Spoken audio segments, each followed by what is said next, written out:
Hey everyone, it's technology expert Burton Kelso here with another tech tip to help you get the most out of the technology in your life. Today we're talking about how your free email providers are spying on you. You didn't think that stuff was for free, right? Absolutely not. Your email provider, and I think I need to line out what free is. So, free email providers are ones that can be included with your ISP.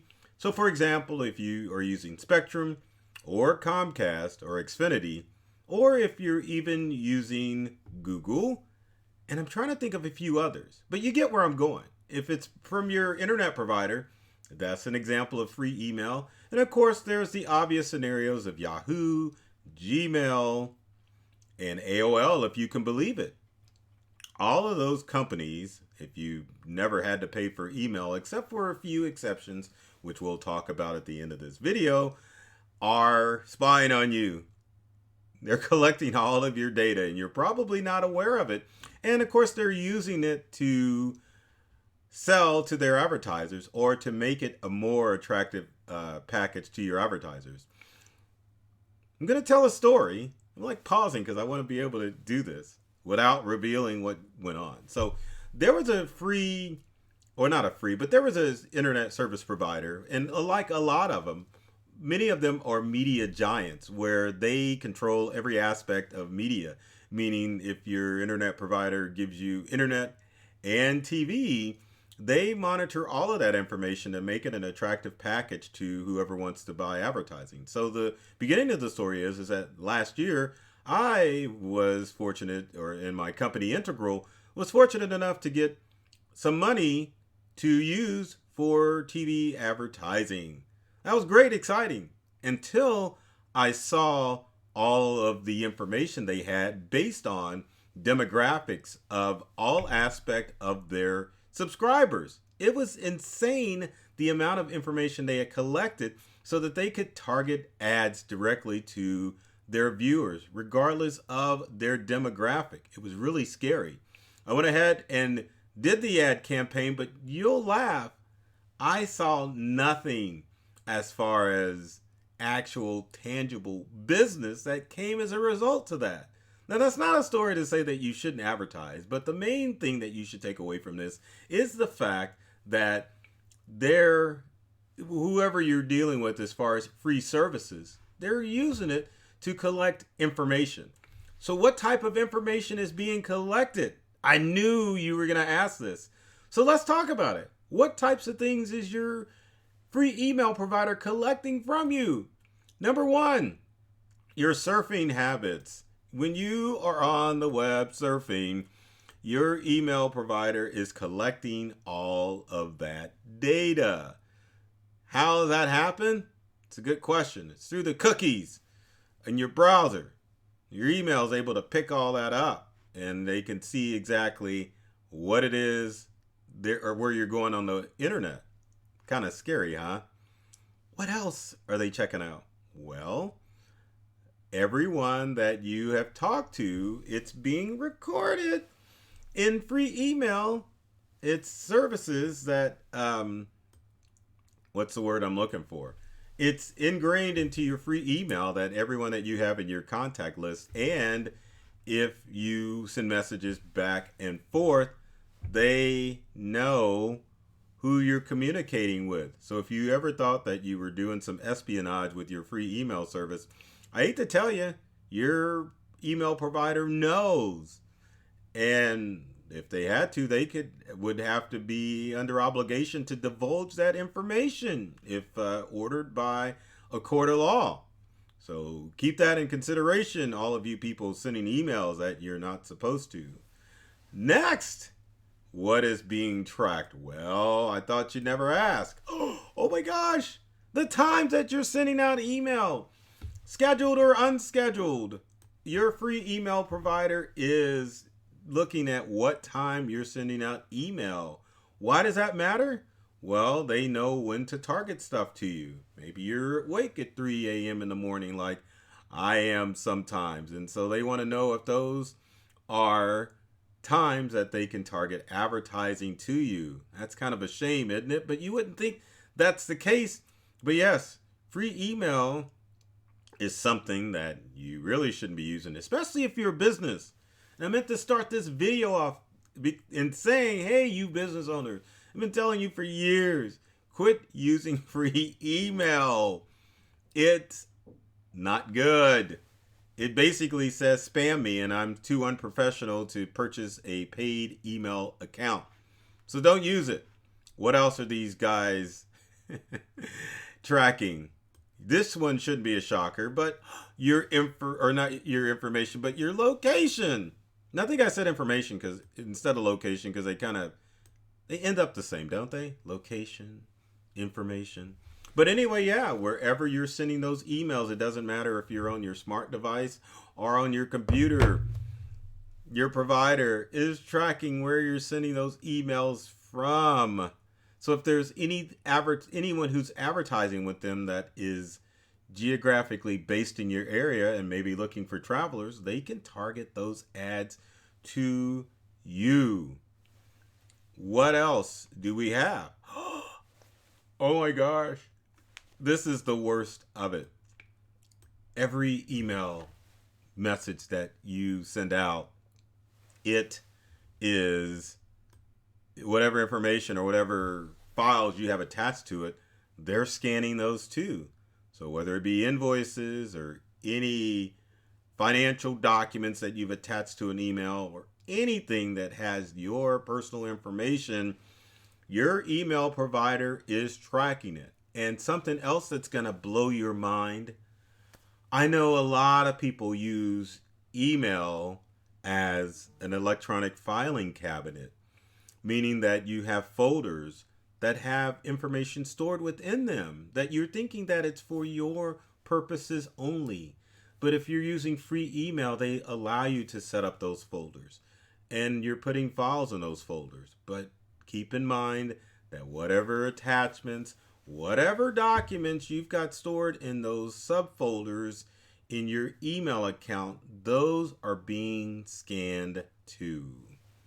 Now, before we provide solutions, I shouldn't say me. Before I provide some solutions or some alternatives to email services that you can use to prevent people from spying on you, people meaning your internet service provider or your free email provider, I want to kind of highlight some of the dangers or one of the most dangerous things that can occur with free email. Like a lot of things online, your email service is web-based, which means that criminals can get access to your account simply by going to the free email provider's website. So let's pick on AOL, and I know a lot of people out there aren't using AOL, but they're a good example. You just have to go to the AOL website, put in user credentials and a password. Criminals can get this information off the dark web. Once they do, they're into your account and then they can do whatever they want. Now, if you're a business owner, or let's just say that you're an individual who can put out a little bit money for a free email account, the best thing, or not a free email account, but for a paid email account, the best thing to do would be to purchase your own domain from a company like GoDaddy. If you go to GoDaddy, I like saying it like that, you can purchase a domain that's your first name and your last name. Don't necessarily have to buy a website, but you can set up your own first name, last name, or and you set up an account that has like I do, like a Burton at burtonkelso.com, and use that for email correspondence. If you set up a domain with your first name and last name, it definitely cuts down on the amount of spam you have, and criminals aren't so attracted to your own domain accounts like they are free email accounts. Why are criminals attracted to free email accounts? Other than the accessibility of them being able to log into your accounts from any web browser from anywhere in the world, if they are sending out spam email messages, they can create bots or programs that are designed to find any combination of email or able to send out emails to any combination of email out there on a free email service.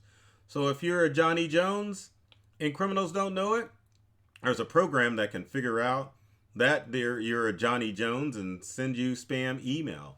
That's why free email accounts are so filled up with spam. Now, free email accounts are good if you're going to set them up for shopping purposes where you don't mind getting spam, or if that account were compromised, you wouldn't care. But if you're using it as primary and you're storing sensitive information on it, you definitely want to stop, because most free email account providers, especially the ones from your internet service provider, are selling whatever information are stored on those email accounts. Now let's talk about some alternatives to services that you can use that are web-based and that are somewhat free, but aren't being scanned for your personal information and sold on to third-party vendors. So the first one we want to talk about is one of my favorites, which is Proton Mail. Proton Mail is a website that allows you to send out email. Now the good thing about Proton Mail is that it will encrypt your email and allow you to send out personalized and private messages to just about anyone out there. I was gonna go to the Proton Mail website and show it to you. And I need to show me first, because I'm tired of looking at that Proton Mail logo. All right, let's go take a look at Proton Mail. Let's get back to me first. Now let's go to Proton Mail. So there's Proton Mail's website. You just basically go there. You can set up an account, create a free account, go through. It secures your privacy, and you don't have to worry about the folks at Proton Mail scanning your stuff. Now I'm going to say I'm not being paid for this. Proton Mail ain't paying me for this. So go there and know that I am not getting a kickback. Next on my list is another email service that I love, and we use some of their products all the time, and that would be Zoho Mail. Now, Zoho Mail Zoho, the company itself, offers a ton of services. One of those being, if I could find it, a customer relationship management software. But if you go to Zoho, and it's just zoho.com, you can just, if I type it in, let's go to Zoho. And there's Zoho. So let's pull it up on the desktop screen. There you go. You can go in, look at all their different products, like there you go, apps and suites and all that good stuff. But anyway, they do have email services available with Proton Mail, or not Proton, but Zoho, that allows you to use a web-based email service without having to sell your information. Now, finally, out of the list is Start Mail. Now, I know a little bit about Start Mail, and I know that you have to pay for Start Mail, but they do have a free option. Now, Start Mail is more geared, as far as the free option, for people who want to have their email protected, but they don't send out a lot of email. Because I think Start Mail only limits you to 5 emails a day, and I forget how many incoming. But it's a great website you can visit. You can go to startmail.com. Trying to pull it up so that you could see it. See if we can go to Start Mail. It's startmail.com, and let's get it so that you can look at it. But again, private email that you can trust and use to make sure that criminals and internet service providers aren't spying on your mail. So there's Start Mail. They've got different pricing. You can do personal for $3 a month. You can do custom domain for $3.50. So you get the picture. But look at these options as far as viable options, rather than letting your internet service provider scan your emails and expose all of your personal stuff.